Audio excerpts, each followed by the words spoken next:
जय हिंद स्टूडेंट्स, स्वागत है आपका। तो स्टूडेंट, आज का हमारा जो टॉपिक है वो है फोटो इलेक्ट्रिक इफेक्ट। तो बिना अपना टाइम खराब करते हुए हम स्टार्ट करते हैं हमारा टॉपिक फोटो इलेक्ट्रिक इफेक्ट।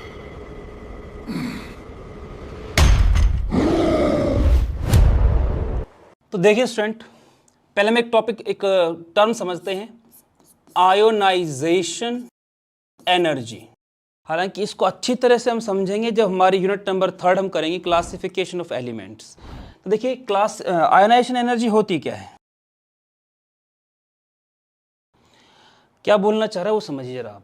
ये कहता है, ये हमारे पास कोई एटम है, ये इसकी अलग अलग ऑर्बिट्स हैं।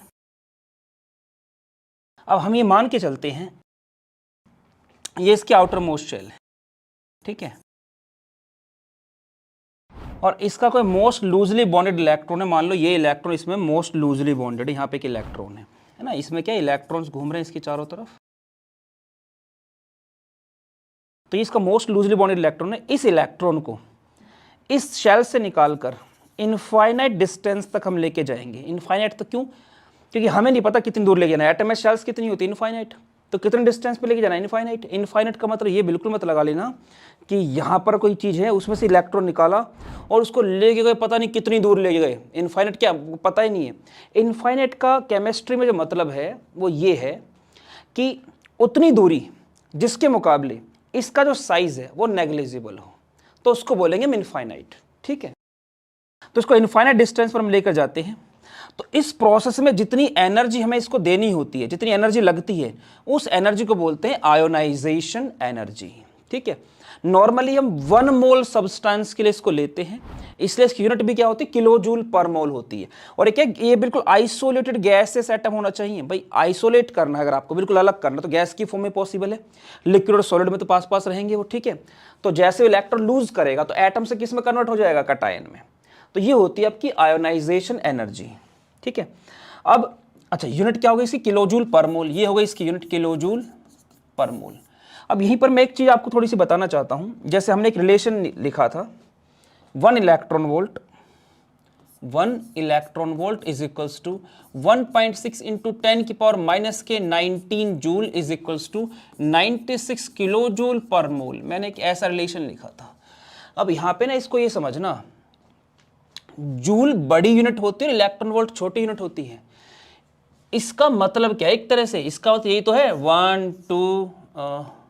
1 2 3 4 5 6 7 8 9 10 11 12 13 14 15 16 17 18 19। यही तो मतलब है इसका कि इतना जूल एक इलेक्ट्रॉन वोल्ट के अंदर इतने जूल आएंगे, तो बहुत ही छोटा नंबर आएगा जूल का। तो इतना छोटा जूल जो होता है वो भी एक इलेक्ट्रॉन वोल्ट के बराबर होता है। तो कहने का मतलब क्या, इलेक्ट्रॉन वोल्ट जो है वो छोटी क्वांटिटी है और जूल जो है वो बड़ी क्वांटिटी है, ठीक है। तो आपको अगर किसी चीज को कोई इलेक्ट्रॉन वोल्ट में है, कोई चीज जूल में कन्वर्ट करना है तो कैसे करेंगे? जूल है तो उसे इलेक्ट्रॉन वोल्ट में कन्वर्ट करना है तो कैसे करेंगे? वो सब चीजें आपको हम डिस्कस करेंगे। जैसे यहां पर मैं बताऊं, अगर मैं कहूं कि यहां पर है 1 रुपी इक्वल टू $1 आएगा, बल्कि हम डॉलर को ऊपर लेके चल रहे हैं फिलहाल, ठीक है। तो $1 जो है वो आपका लगभग मान लेते हैं 82 रुपीज का है, ठीक है, 82 रुपीज का है। तो यहां से मैं कह सकता हूं कि डॉलर क्या है? बड़ा है, और रुपीज क्या है? छोटा। डॉलर को आप ये मान के चलो कि डॉलर का मतलब क्या है? एक तरह से यहां पे जूल जो बड़ी क्वांटिटी है, और रुपीज क्या? एक तरह से इलेक्ट्रॉन वोल्ट जो कि छोटी क्वांटिटी है। आपको बात आई समझ में? तो अगर कोई आपसे पूछे कि आप ये बताओ कि 1 रुपए के अंदर कितना डॉलर आएगा, 1 रुपए के अंदर कितना डॉलर आएगा, तो 1 रुपीज कितने के इक्वल होगा? ये नंबर इस तरफ आ जाएगा, 1 डिवाइड बाय 82 डॉलर्स, इसके बराबर आएगा ना। तो ठीक ऐसा भी इसको समझना आप कि 1 electron volt is equals to 1.6 into 10 की पावर माइनस के 19 जूल के बराबर है ये। तो 1 जूल कितने के बराबर होगा? बहुत सारे इलेक्ट्रॉन वोल्ट के बराबर होगा, है ना। तो कोई बहुत बड़ा नंबर आएगा 1 जूल के इक्वल टू में, अगर इलेक्ट्रॉन वोल्ट में कन्वर्ट कर रहा हूं तो 1 डिवाइड बाय ये नंबर कहां जाएगा 1.6 10 की पावर माइनस के 19। अब 10 की पावर माइनस 19 ऊपर आएगा तो क्या होगा प्लस के 19 हो जाएगा। इसको मैं ऐसे लिख सकता हूं, इतना electron volt is equals to 1 joule. ठीक है, तो कुल मिला के जो भी इसको सोल्व करके आएगा लगभग इसका ही लगा लो 6.6 मान लेता हूं मैं ऐसे एक नंबर, इंटू 10 की पावर क्या होगा माइनस 10 पर हो जाएगा 18, 10 पर क्या हो जाएगा 18। ठीक है, मैं इसको 10 मान के चल रहा हूं एक तरह से, 10 डिवाइड बाय 1.6, 10 करूंगा तो यहां 18 हो जाएगा ना 10 की पावर में, तो इतने इलेक्ट्रॉन वोल्ट इक्वल टू क्या है 1 जूल।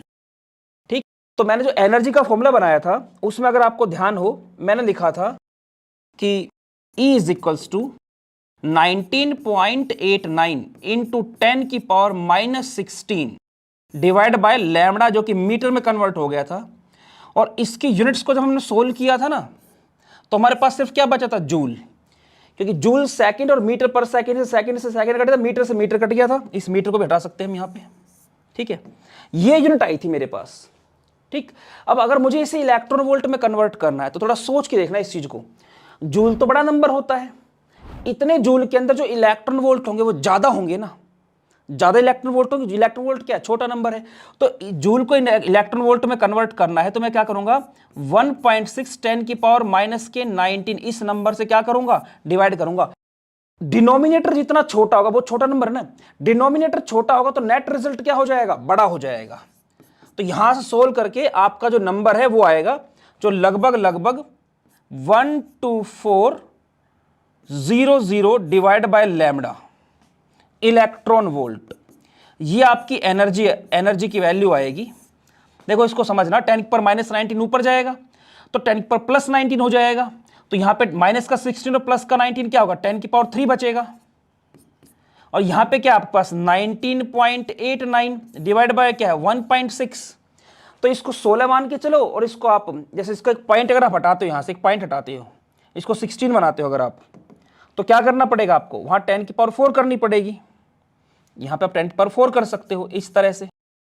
अब आप 16 टेबल पढ़ दो इसमें, तो पहले क्या आएगा 1 आएगा, फिर 3 बचेगा, 3 8 क्या होगा 38 हो जाएगा, 16 इंटू 2 क्या हो जाएगा आपका 32 हो जाएगा, 1.2 दिख गया आपको साफ साफ। ये आपका कितना हो गया था 38, तो 6 बचा, 6 और 9 कितना हो गया 69 हो गया। अब 16 की टेबल को 69 तक लेकर देखो, 4 पे जाओगे कितना आएगा आपका ये 64 आएगा। तो इस तरह से इसमें ये नंबर आते हैं। और उसके बाद जब इसको 3 डेसिमल प्लेस लेके जाते हो, मतलब 4 है इसमें, तो अगर मैं इसको 4 प्लेस आगे लेके जाऊं राइट हैंड साइड पर, मैं इसको आगे जंप करवाऊं ऐसे, इसको इधर लेके जाऊंगा तो 10 पर 3 रह जाएगा, इधर लेके जाऊंगा तो 2 रह जाएगा, इधर लेके जाऊंगा 1 रह जाएगा, इधर लेके जाऊंगा क्या होगा पावर गायब हो जाएगी। तो नंबर क्या आ जाएगा आपके पास, आपका वो नंबर आ जाएगा जो मैंने यहाँ पे लिखा है। तो इस तरह से आप इसको इलेक्ट्रॉन वोल्ट में भी कन्वर्ट कर सकते हो। ये बहुत ज़्यादा यूज होने वाला फॉर्मूला है। अब जो मैं न्यूमेरिकल करवाऊंगा उनमें मैं इलेक्ट्रॉन वोल्ट का यूज करने वाला हूँ। ठीक है, तो चलते हैं आगे। देखिए अब इसके बेस पर जो न्यूमेरिकल है, एक छोटा सा न्यूमेरिकल कराता हूँ ताकि आप समझ सको क्या बोलना चाह रहा है। ये कह रहा है, देखिए स्टूडेंट, अब ये हमारे पास एक न्यूमेरिकल है।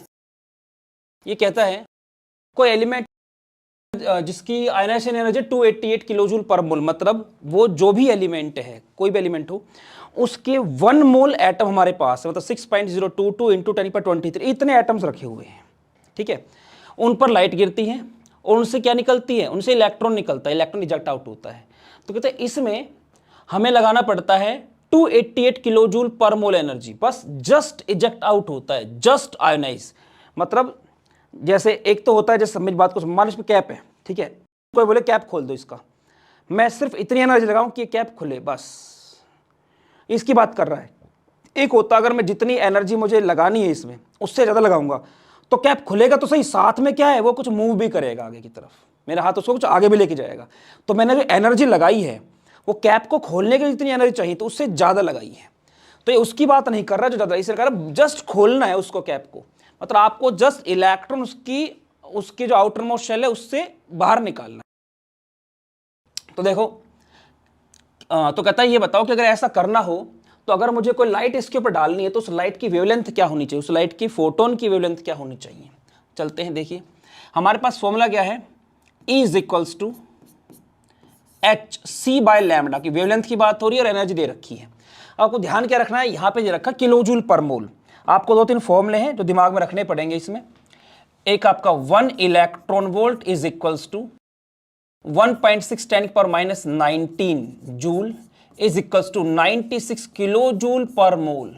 ये बहुत छोटा नंबर हो गया है कि किलो जूल का मतलब क्या है 10⁻³ और पर मोल का मतलब क्या है 10⁻³ को आप डिवाइड कर रहे हो 6.022 इंटू 10⁻23 से, वो 23 ऊपर जाएगा तो 10⁻23 हो जाएगा ना। तो 10⁻³ और 10⁻23 ऊपर क्या 10⁻20, तो बहुत छोटा नंबर हो जाएगा वो। ठीक है, ठीक है। तो देखिए अब इसमें कैसे कर सकते हैं, H जो है H और C। अब मैं इसमें क्या लेके चल रहा हूं, इसमें इसने बोला है कि जो आपको यहां एनर्जी दी गई है ना, ये दी गई है किलो जूल पर मोल में। ठीक, अभी मैंने आपको एक फॉर्मूला बताया था, E is equals to 12400 lambda. ये था इलेक्ट्रॉन वोल्ट में, और आपको कन्वर्ट करना उसे किलो जूल पर मोल में, क्योंकि एनर्जी की यूनिट यहां पे क्या दी गई है, एनर्जी दी गई है आपको किलो जूल पर मोल। तो मैंने कहा था ना यूनिट दोनों तरफ बराबर होनी चाहिए, तो यहां भी मुझे किलो जूल पर मोल चाहिए। तो किलो जूल पर मोल में कन्वर्ट करने के लिए क्या करना पड़ेगा, मुझे 96 से मल्टीप्लाई करना पड़ेगा। अब ये कन्वर्ट हो जाएगा किलो जूल पर मोल में। ठीक है, तो देखिए अब हमारे पास एनर्जी हमें दी गई है, एनर्जी बोलता 288 किलो जूल पर मोल। आप में से कुछ स्टूडेंट सोच सकते हैं लैम्डा की तो यूनिट होगी मीटर, नहीं, वो जो मैंने सोल्व किया था ध्यान से देखना, इसके मीटर से ही तो मैंने जो स्पीड ऑफ लाइट होती है 3×10⁸ मीटर पर सेकंड, उसके मीटर को काटा था। तो यहां पे जो यूनिट बचेगी वो खाली एनर्जी वाली बचेगी। ठीक है, तो 288 किलो जूल पर मोल आ गया, is equals to 12400 into 96 divide by lambda kilo joule per mole. ठीक है, ये हमारे पास। अब क्या होगा, अब आपको इसे कैंसिल करना, जो चीज कैंसिल आउट हो सकती है, तो हम यहां पे क्या क्या कर सकते हैं, देखिए मैं यहां पे 96 की अगर देखूं, 96 से 3 पे चला जाएगा ये। ठीक है, और 3 से अगर मैं कैंसिल करता हूं इसको तो कितने में जाएगा, 4133.3। तो मेरे पास क्या आ जाएगा, मेरे पास आएगा जो लैम्डा है हमारा, लैम्डा इज इक्वल्स टू 4133.3।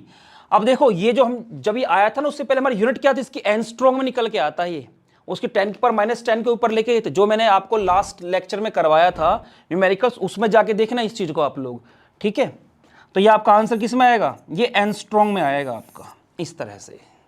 ठीक है, तो ये वेवलेंथ चाहिए में फोटोन की, जो इस पर गिरेगा तो 1 मोल जो आपके एलिमेंट है, इसके एटम है, उससे इलेक्ट्रॉन क्या होगा, जस्ट आयनाइज हो जाएगा।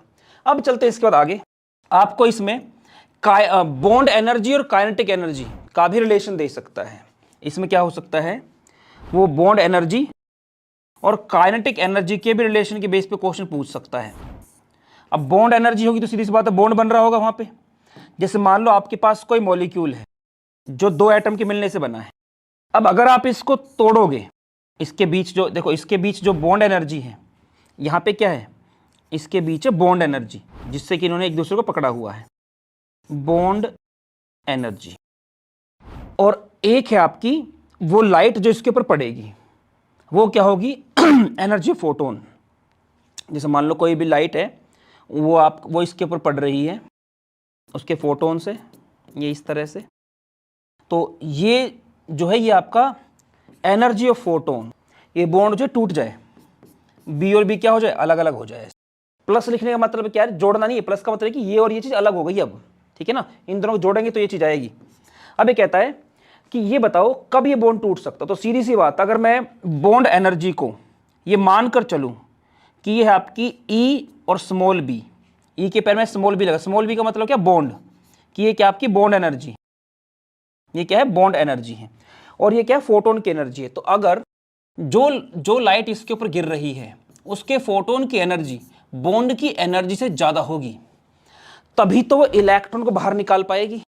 तभी तो इलेक्ट्रॉन, जैसे मैंने समझाया था ना कि जैसे मान लो यहां पर कोई चीज यहां पर लगी हुई है, कैप लगा हुआ है और वो इसके साथ जुड़ा हुआ है, उसको मान लो उसको निकालने के लिए 0.5 0.5 कैलोरी चाहिए, मैं 0.6 लगाऊं तो 0.5 तो इसको निकालने में चली गई, और 0.1 एनर्जी कहां कन्वर्ट हो जाएगी, काइनेटिक एनर्जी में। ठीक है, तो अगर ज्यादा होगी फोटोन की एनर्जी बॉन्ड एनर्जी से, तो जो एक्स्ट्रा अमाउंट ऑफ एनर्जी वो किस में कन्वर्ट हो जाएगी, इलेक्ट्रॉन की काइनेटिक एनर्जी में, कि बॉन्ड टूट गया, साथ में इलेक्ट्रॉन इतनी एनर्जी से इससे बाहर निकल गया।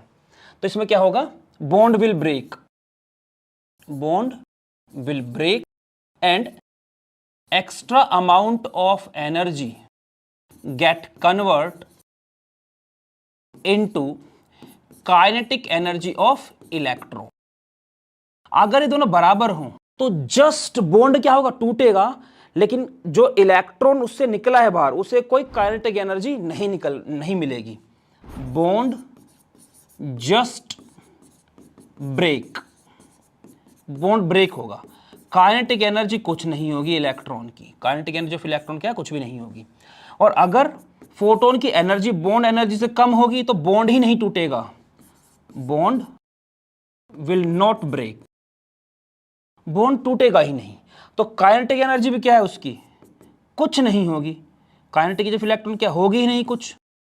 इसमें सॉरी मैंने नॉट इक्वल टू लिखा, इक्वल टू जीरो आएगा यहाँ पे, तो यहाँ पे क्या इक्वल टू जीरो, यहां इसकी बात ही नहीं कर सकते हम काइनेटिक एनर्जी की। ठीक है, बॉन्ड ही नहीं टूटा है। अब अगर ये पूछ ले कि आप ये बताओ कि जो फोटोन गिरा है उसमें कितना % एनर्जी जो है वो काइनेटिक एनर्जी में कन्वर्ट हो पाई है, मतलब क्या है,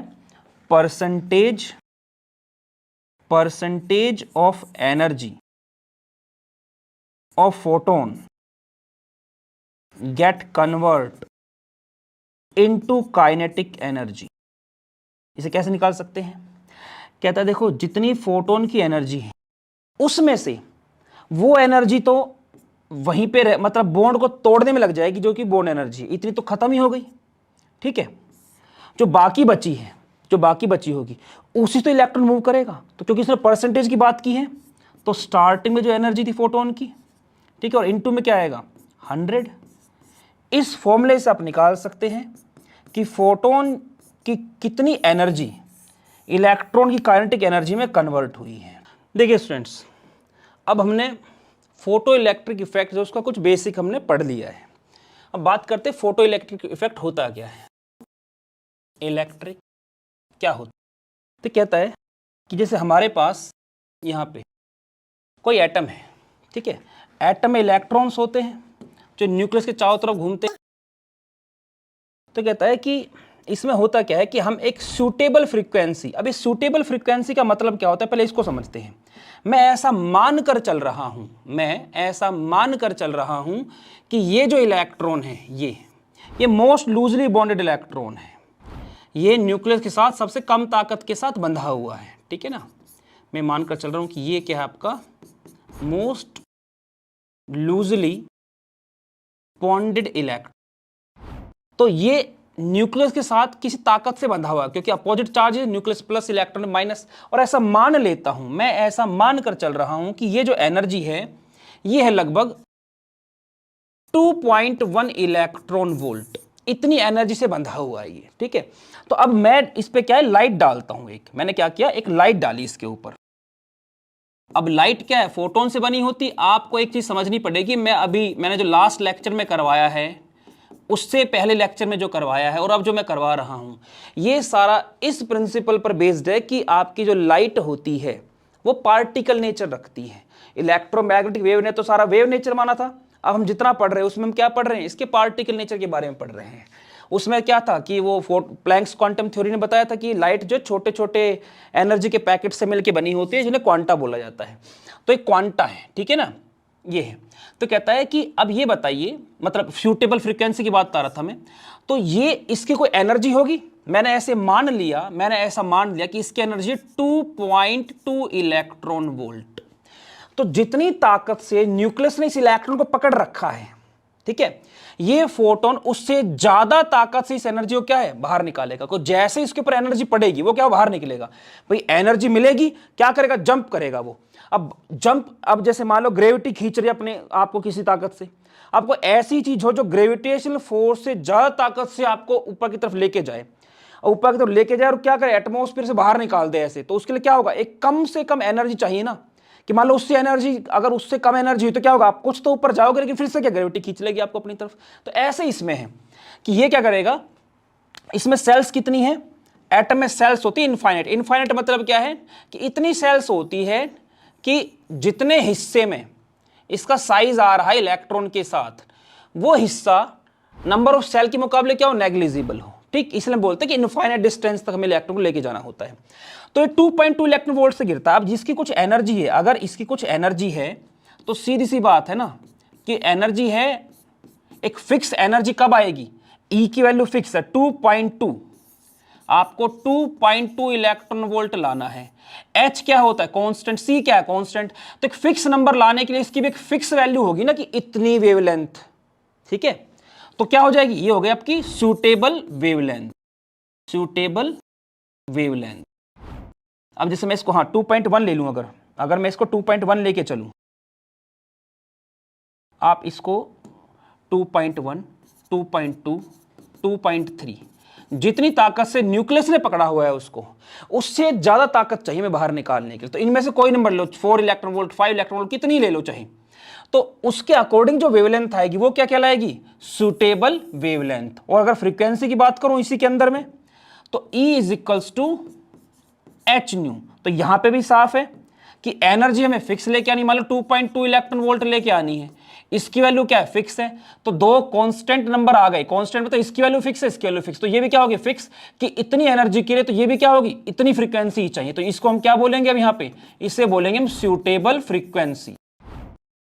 तो ध्यान रखना, सूटेबल फ्रीक्वेंसी, सूटेबल वेवलेंथ क्या है, वो लाइट के अकॉर्डिंग वेरी करेगा। आप कितने इलेक्ट्रॉन वोल्ट की लाइट, मतलब कितने इलेक्ट्रॉन वोल्ट के फोटोन को डाल रहे हो, उसके हिसाब से जो वेवलेंथ आएगी ऐसी। लेकिन एनर्जी क्या होनी चाहिए, वो होनी चाहिए जो इसकी, जिस ताकत से न्यूक्लियस ने इसको पकड़ा उससे ज्यादा हो। अगर मान लो मैं लिख दूं यहां पे 1.9 इलेक्ट्रॉन वोल्ट, अब यहां पे मैं सूटेबल फ्रीक्वेंसी यूज नहीं कर सकता ना, सूटेबल वेवलेंथ। क्यों, क्योंकि इसके अकॉर्डिंग जो वेवलेंथ आएगी, इसमें जो इस फॉर्मूले का यूज करके या इस फॉर्मूले का यूज करके जो वेवलेंथ और फ्रीक्वेंसी आएगी, वो सफिशिएंट नहीं होगी, ये एनर्जी सफिशिएंट नहीं है इलेक्ट्रॉन को न्यूक्लियस के अट्रैक्शन से दूर भेजने में। तो ऐसी टर्म में मैं यहां पर सूटेबल फ्रीक्वेंसी का यूज या सूटेबल वेवलेंथ का यूज इस टॉपिक के लिए नहीं करने वाला हूं।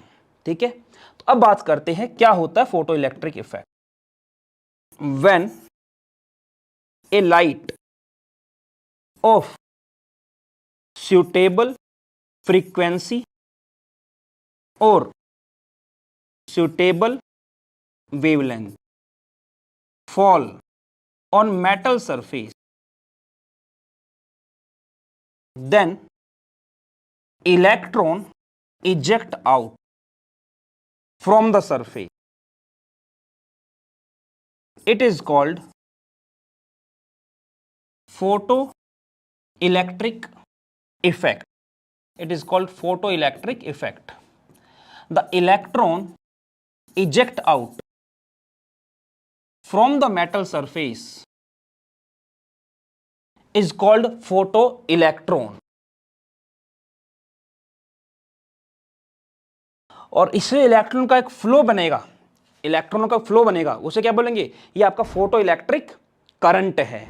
और जो डिवाइस यूज होगा, जो लाइट से ऑपरेट होता है, जिसमें से इलेक्ट्रॉन निकलते, उसे बोलते हैं फोटो इलेक्ट्रिक सेल या फोटो सेल बोलते हैं हम लोग। ठीक है, फोटो वर्ड लगाया जाएगा, क्यों, क्योंकि फोटोन से हो रहा है सारा सब कुछ। क्या है, फोटोन से हो रहा है। लाइट किससे बनी होती है, फोटोन से। ठीक है, अब चलते हैं इसमें आगे, देखो समझना इस चीज को। जैसे हमारे पास यहां पे देखिए स्टूडेंट्स, अब क्या है, अब यहां पे मुझे बैटरी की जरूरत नहीं है। ठीक है, यहां बैटरी की जरूरत नहीं है मुझको। अब मैं क्या कर रहा हूं, मैं इस पे कोई लाइट डाल रहा हूं। ठीक है, यहां पे मैं कोई लाइट डाल रहा हूं, फोटोन से बनी हुई है ये। ठीक है, छोटे छोटे एनर्जी के पैकेट्स, जिन्हें क्वांटा बोलते हैं, फोटोन बोलते हैं। अब इसमें देखो, ये जो आपका मेटल की प्लेट है, ये कोई मेटल जैसे लिथियम, पोटेशियम, सीजियम, इस तरह से कोई मेटल है ये। और इसमें सारे के सारे एटम भी क्या होंगे, उसी एलिमेंट के होंगे, सारे के सारे एटम। ये इनके न्यूक्लियस है, इन्होंने अपने अपने इलेक्ट्रॉन को ताकत से पकड़ रखा है। अब जैसे ही, जैसे मान लो मैं अभी नंबर लेके चला था ना 2.1 इलेक्ट्रॉन वोल्ट, इतनी ताकत से पकड़ रखा है, और जो लाइट गिर रही है वो कितनी है 2.3 इलेक्ट्रॉन वोल्ट की, मान लो वहां पे 2.2 ली थी, यहाँ पे 2.3 ले लो। तो जैसे ही ये फोटोन इस पे टकराएगा इसकी सरफेस से, ठीक है ना, इनकी सरफेस से क्या है, ये टकराएंगे जो फोटोन से, ये लाइट है इस तरह से, ये जो मेटल का आप टुकड़ा देख रहे हो इस पर टकराएगी। टकराएगी तो क्या होगा, इसमें से निकलेंगे इलेक्ट्रॉन, यहां से क्या बाहर निकलेंगे, इलेक्ट्रॉन्स। तो कहते हैं जो इलेक्ट्रॉन बाहर निकले हैं इसी को बोला जाता है फोटो इलेक्ट्रॉन। ये इलेक्ट्रॉन्स ही क्या कहलाएंगे आपके, ये कहलाते हैं फोटो इलेक्ट्रॉन, फोटो इलेक्ट्रॉन। और जो इलेक्ट्रॉन का जो फ्लो बन गया है, ऐसे जो निकल रहे इलेक्ट्रॉन, इस फ्लो को क्या बोलते हैं, electric current, sorry photo electric current, photo electric current. अगर इलेक्ट्रॉन बहने स्टार्ट हो गए तो मतलब करंट फ्लो करना स्टार्ट कर चुका है। अब उसी के जो करंट फ्लो करेगा तो उसी के बेस पे क्या होगा, ये बल्ब जो है ये ग्लो करने लगेगा, ये बल्ब जो है ये ग्लो करने लगेगा। जो सोलर पैनल वगैरह आप देखते हो वो इसी सिद्धांत पे काम करते हैं, हालांकि इसको यहां पे ऊपरी तौर बताया गया है, ठीक है। और जो सेल होगा इसे क्या बोलेंगे, इसे बोलेंगे फोटो इलेक्ट्रिक सेल या फोटो सेल, क्योंकि किस पे काम कर रहा, फोटोन पर बेस्ड है इसकी कार्यप्रणाली, इसकी वर्किंग, ठीक है। तो ये हमारे पास है फोटो इलेक्ट्रिक इफेक्ट। अच्छा, अब इसमें एक चीज होती है, ये जो मेटल का टुकड़ा ये किसका बना होना चाहिए, ये देखो समझना, जितना आसानी से इसमें से इलेक्ट्रॉन निकल पाएगा उतना तेजी से करंट चलेगा। तो हम एक ऐसा एलिमेंट चाहते हैं ना कि जिसके न्यूक्लियस की पकड़ जो है अपने इलेक्ट्रॉन पे क्या हो, कम हो। और ऐसे में कहां मिलते हैं ऐसे एलिमेंट, ऐसे एलिमेंट मिलते हैं हमें पीरियोडिक टेबल में लेफ्ट हैंड साइड पर। जो आपका अल्कली मेटल है, अल्कलाइन अर्थ मेटल है, उनकी अपने इलेक्ट्रॉन पे ग्रिप क्या होती है, कम होती है। वो क्यों होती है उस टॉपिक में समझेंगे। और जब हम ऊपर से नीचे आते हैं तो सेल्स भी बढ़ती जाती है, तो ग्रिप क्या और कम होती जाती है। तो इसलिए अगर सीजियम की बात करूं मैं, सीजियम, तो इसमें से इलेक्ट्रॉन निकालना सबसे आसान होता। तो इससे क्या कंक्लूजन निकला, आप सोचेंगे अच्छा इसका मतलब यह है कि ये जो फोटो इलेक्ट्रिक सेल बना होता है ये सीजियम का मेटल लेना है हमें। नहीं, ये खाली एक बात है कि उसकी आयनाइजेशन एनर्जी कम है। दूसरी चीज समझो, जब आप इसके एटॉमिक वेट की तरफ जाओगे वो बहुत ज्यादा होता है। जब वो बहुत ज्यादा होगा तो ऐसे एलिमेंट का मैं 1 मोल लूंगा तो उनका वजन क्या होगा, बहुत ज्यादा। तो ऐसी बैटरी हो जाएगी बहुत हैवी, तो उसको एक जगह से दूसरी जगह पर ट्रांसपोर्ट करना क्या हो जाएगा, काफी मुश्किल हो जाएगा। इसलिए मुझे एलिमेंट भी कैसा चाहिए, जिसका एटॉमिक मास क्या हो, कम हो वो, और दूसरा वो इजीली अवेलेबल भी हो। सीजियम क्या बहुत मुश्किल से मिलता है, वो आसानी से नहीं मिलता है, ठीक है। तो इन सारी चीजों में जो चीज फिट कर होती है वो होती है लिथियम। इसलिए आजकल आपने सुना होगा कि जिसके पास लिथियम का भंडार है आगे चल के दुनिया पर वही राज करेगा, क्योंकि लिथियम क्या होता है, उसका एटॉमिक मास बहुत कम होता है, उसका एटॉमिक मास क्या बहुत कम होता है, तो उसकी बैटरी भी क्या होगी, बहुत हल्की होगी। बैटरी हल्की है, एक जगह से दूसरी जगह पे ले जाना क्या आसान है, सीजियम के मुकाबले कि इजीली अवेलेबल है, तो कॉस्ट भी कम रहेगी। तो इसलिए अब जो भी हम लगे हुए हैं सभी लिथियम आयन बैटरी की तरफ जा रहे हैं, सीजियम की तरफ नहीं जा रहे हैं। मान लो आपकी बैटरी हो और वो लिथियम के और सीजियम के एटॉमिक मास में देखना आप कितना ज्यादा अंतर है, 30-40 गुना का अंतर है। तो बैटरी 30, या ये लगाओ आपकी जो इन्वर्टर की बैटरी होती है वो जितनी हैवी है उसे 40 गुना हैवी कर दो। तो क्या ऐसी चीज को आप अपने घर में रखना चाहोगे जिसको यहां से वहां करने के लिए हमें कई बंदे चाहिए होते हैं, ठीक है। तो इसलिए कई तरह की प्रॉब्लम आती है उसके साथ, इसलिए लिथियम सबसे सूटेबल एलिमेंट रहता है इसमें। तो स्टूडेंट आज का हमारा लेक्चर हम यहीं पर खत्म करते हैं। हमारा जो फोटो इलेक्ट्रिक इफेक्ट खत्म नहीं हुआ है, ये अभी शुरू हुआ है। मैंने इसका बेसिक आपको समझाया था, नेक्स्ट लेक्चर में हम इससे आगे चलेंगे। तब तक जितना हो सकता है अपनी नॉलेज बढ़ाते रहिए, ज्ञान बटोरते रहिए, अपने टीचर्स का सम्मान कीजिए। मिलते हैं नेक्स्ट लेक्चर में, तब तक फिजिकली, मेंटली और स्पिरिचुअली तगड़े होने पर ध्यान दीजिए। जय हिंद।